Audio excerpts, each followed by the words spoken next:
Like आणि share अवश्य करा. नमस्कार, मी डॉक्टर मच्छिंद्र बांगर महाराष्ट्रातील आणि देशातील हवामान परिस्थिती संदर्भात ताजा अंदाज देणार आहे. आपण बघतो उत्तर भारतामध्ये एकापाठी एक WD येत आहेत. काही आखाती देशांमध्ये होत असलेल्या बर्फवृष्टी हिमवादळांमुळे त्या ठिकाणी नवीन रेकॉर्ड बनत आहेत. दक्षिण अंदमान निकोबार बेटांच्या दरम्यान अंदमान समुद्रामध्ये हलके कमी दाब तयार होत आहेत. ही सध्या हवामान सिस्टम आहे, परंतु भारतामध्ये पावसासाठी गारपिटीसाठी अनुकूल वातावरण नाही. केवळ उत्तरेकडील जम्मू काश्मीर, लेह लडाख, हिमाचल प्रदेश आणि उत्तराखंड या काही भागात बर्फवृष्टी होत आहे. थंडीचा प्रभाव आखाती देशातील हिमवादळांमुळे येणाऱ्या शीतलहरींमुळे थंडीचं प्रमाण भारतामध्ये वाढलं आहे. आज भारतीय हवामान खात्याकडून 24 तारखेला विशेष अलर्ट देण्यात आलेला नाही आहे, परंतु धुक्यासंदर्भामध्ये उत्तरेकडील सर्व राज्य आणि पंजाब, दिल्ली, उत्तर प्रदेश, बिहार या राज्यांमध्ये शिव्हेर धुक्यांचा प्रॉब्लेम म्हणजेच आपण तीव्र धुके या ठिकाणी असण्याची शक्यता व्यक्त करतो. पूर्व भारत आणि मध्य भारतात देखील धुक्याचा प्रभाव आहे. केवळ बिहारमध्ये थंडीच्या लाटेसंदर्भात अंदाज देण्यात आला आहे. आपण या ठिकाणी बघतो की झिरो व्हिजिबिलिटी एवढ्या प्रमाणात धुके निर्माण होणं ही अतिशय धोक्याची गोष्ट असते. या काळामध्ये मोठ्या प्रमाणामध्ये ॲक्सिडेंट होण्याची शक्यता असते. तर एकूणच आपण बघतो उत्तर प्रदेशमधील काही ठिकाणी ही व्हिजिबिलिटी अतिशय खालच्या पातळीवरून पोहोचलेली आहे. आपण या ठिकाणी थंडी संदर्भातील अंदाज बघतो. खास करून उत्तर भारतामध्ये 26 डिसेंबर ते 1 जानेवारीच्या दरम्यान सर्वाधिक थंडीचा प्रभाव राहील असा अंदाज आहे. आपण बघतो की सध्या थंडीच्या प्रमाणामध्ये महाराष्ट्रामध्ये बऱ्यापैकी वाढ झालेली आहे.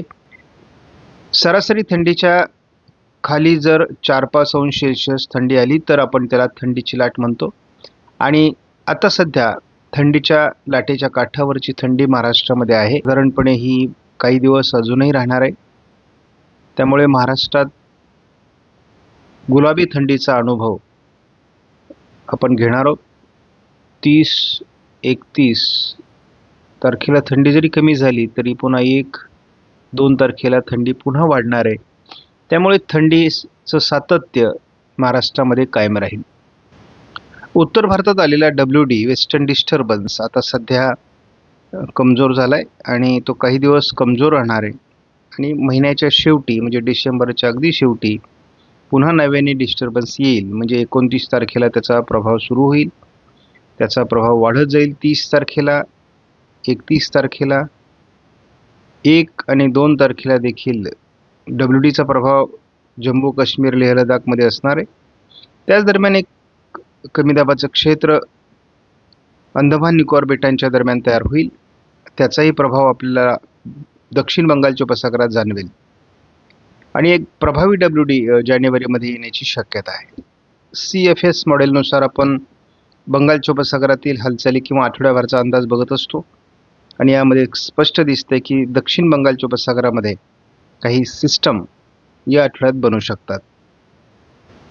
तर पुढील आठवड्यामध्ये बंगालच्या उपसागरात मध्यावर एक कमी दाबाचं क्षेत्र असेल तर उत्तर भारतात प्रभावी WD असण्याची शक्यता आहे. अंदाज बदलतोय जानेवारीचा, परंतु अजून फारसं पावसाळी वातावरणाचे संकेत आलेले नाही आहेत. मात्र मार्चपासून गारपीट आणि पावसाळी प्रभावाची शक्यता वाढणार आहे. एप्रिलमध्ये बऱ्याच ठिकाणी पावसाळी घटना घडतील. गेल्या वर्षीसारखा मे महिन्यात यावर्षी महाराष्ट्रात पावसाचा अधिक प्रभाव आहे. त्यामुळे आपली पीक व्यवस्था ही अतिशय सुज्ञ पद्धतीने करा.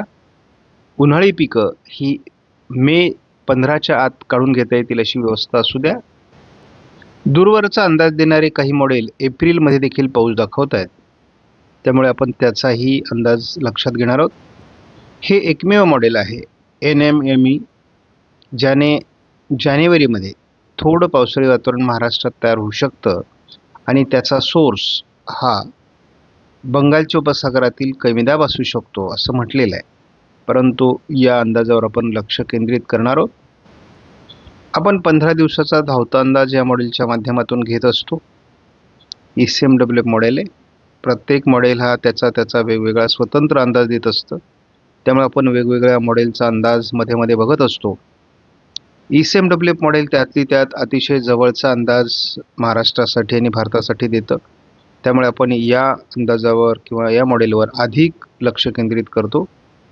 आपण थोडं मुद्दाम हा अंदाज शेतकऱ्यांच्या माहितीसाठी मध्ये घेत असतो.